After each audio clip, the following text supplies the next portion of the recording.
This is BBC Two. Before we join the BBC World News, we have some important information to share.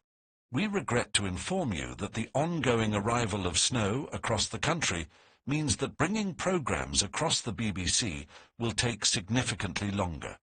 There are reports that the snow has drifted to more than 20 feet high, which hasn't been seen since the early 60s. Because of this, power lines are down and cars have been stranded. By all means necessary, you should keep both you and your loved ones safe from these unpredictable conditions. You should stay indoors and only go out for emergencies only.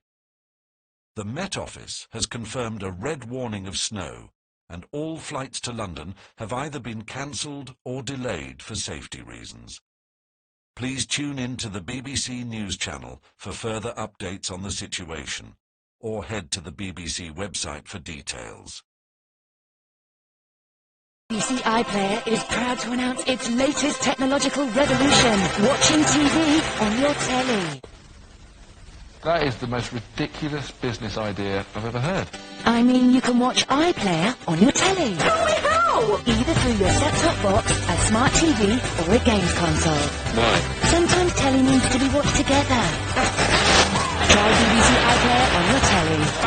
You alone! Making the unmissable even more unmissable.